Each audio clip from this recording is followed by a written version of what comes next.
আমি চৈতি আবারও ফিরে এলাম নতুন আরেকটা রেসিপি নিয়ে আপনাদের মাঝে। আজকের রেসিপিটা হচ্ছে একটা নেপালি ফুড যার নাম মোমো। তাহলে আজকে দেখে নিই যে আমরা মোমো কিভাবে তৈরি করব। এখানে আমি নিয়েছি দুটা ঠিক মিডিয়াম সাইজের দুটা পেঁয়াজ। এখানে আমি নিয়েছি প্রায় 6 কোয়া রসুন কুচি। এখানে আমি নিয়েছি একটা হাফ আদা কুচি করা। এখানে আমি নিয়েছি ধনিয়া পাতা কুচি। সব মূলত এগুলো কুচি করেই করতে হবে, কোনোটা পেস্ট লাগবে না। কিন্তু পেঁয়াজটা দেখেন খুব মিহি করা যাবে না, ঠিক এই সাইজে কেটে নিতে হবে। আর নিয়েছি 2 কাপ ময়দা। এটাকে আমি 1 ঘন্টা আগে থেকেই লবণ আর সামান্য একটু তেল দিয়ে মেখে রেখেছিলাম, ঠিক যেভাবে আমার আগের রেসিপিটা আমি মোগলাই বানিয়েছিলাম ঠিক সেইভাবে। ঠিক এরকম সফট হলে আমার ডাম্পলিং যেটা মোমো এটা ভালো হবে। আর মোমোর যে মূল উপাদানটা এটা হচ্ছে চিকেন কিমা। এটা আমি ঠিক ঘরে করিনি, কিন্তু এটা আমি কিনে নিয়েছি। বাট হাতের কাছে যদি চিকেন এই কিমাটা নাও থাকে তাহলে আপনারা ঘরে বানিয়ে নিতে পারবেন। ঠিক করবেন যেটা মাংসের যে সাইডটা আছে ওখান থেকে কেটে নেবেন যেন কোনো হাড় না আসে। ঠিক মাংসের সাইডটা প্রায় 2-4 পিস করে এটাকে আপনি ব্লেন্ডারে ব্লেন্ড করলেই ঠিক কিমাটা এরকম হয়ে যাবে। আমি এটা আসলে বাজার থেকে কিনে নিয়েছি। চলুন বন্ধুরা, তাহলে এবার দেখে আসি মোমোটা আমরা কিভাবে তৈরি করব। এখানে তো মাংসের কিমাটা রইলই। এখন আমি এই সব উপকরণগুলো একসাথে মিক্স করে নিব। তাহলে আমি দিয়ে দিই পেঁয়াজ,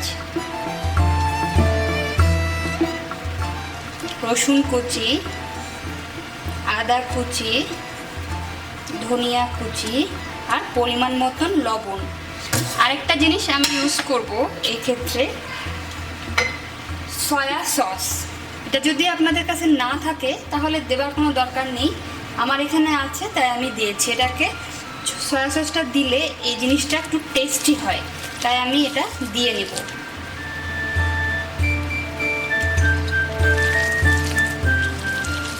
এখন এই সব কিছু দিয়ে এই মিশ্রণটিকে ভালো করে মেখে নিতে হবে। এইভাবে চটকে চটকে ভালো করে মিক্স করতে হবে। দেখুন আমার সব কিছু সুন্দর মিশে গেছে। এটাকে এখন আমি রেখে দিব। প্রথম লেয়ারটা হয়ে গেছে, এটা হচ্ছে ভিতরেরটা। তাহলে এটা রেডি হয়ে গেল। এখন আমি যে উপরের যে পুরটা আছে ওটা বানিয়ে দেখাবো। ঠিক রুটি বানানোর মতো, কিন্তু অনেকটাই পাতলা হবে।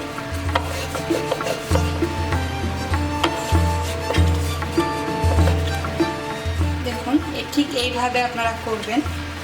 এখন আমি ডিজাইনটা দেখাচ্ছি।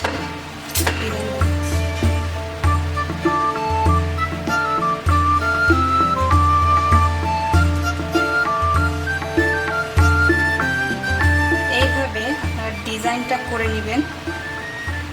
সাধারণত এইভাবেই মোমো তৈরি করে। দেখুন এরকম একটু জায়গা করে রেখে দিবেন যেন আপনি মাংসের কিমাটা দিতে পারেন। এভাবেই অল্প করে কিমাটা দিতে হবে।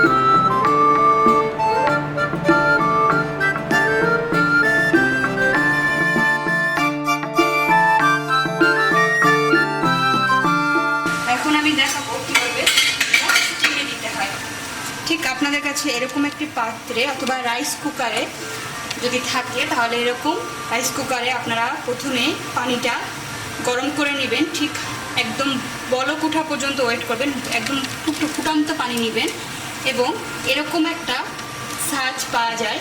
আপনারা চাইলে যে পুলি পিঠার যে হাঁড়িটা আছে ওটা দিয়ে বানাতে পারবেন, কিন্তু আমি এরকম একটা রাইস কুকারের সাথে এরকম একটা পেয়েছি, এটাতে যে কোনো কিছু আপনি স্টিম করতে পারেন। আজকে আমি এটা দিয়ে আপনাদেরকে স্টিম করে দেখাচ্ছি। এটা প্রথমে আমার পানিটা ঠিক বলক উঠে গেছে, ফুটে গেছে। এখন আমি এটাকে এরকম একটা ব্রাশ দিয়ে একটু করে সয়াবিন তেল লাগিয়ে নিব, যাতে মোমোগুলো লেগে না যায়।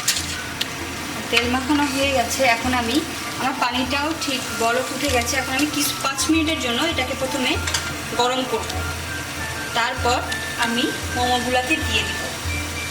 এখন আমি চুলার জালটা একটু মিডিয়ামে করে ঠিক এই মোমোগুলো এইভাবে করে এটার উপরে দিয়ে দিব। আমার সবগুলোই হয়ে গেছে। এখন আমি ঢাকনাটা দিয়ে ঢেকে দিব এবং চুলার জালটা মিডিয়াম করে রেখে প্রায় 20 মিনিট এটাকে আমি স্টিম করব। ফিরে আসছি 20 মিনিট পর। দেখুন বন্ধুরা, আমার মোমোটি হয়ে গেছে। এখন আমি চুলা থেকে নামিয়ে নিয়েছি।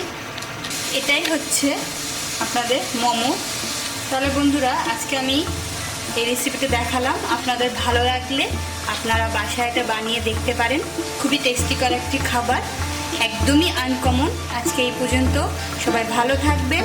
আবারও কোনো নতুন একটি রেসিপি নিয়ে ফিরে আসবো আমি চাইতে আপনাদের কাছে। ধন্যবাদ।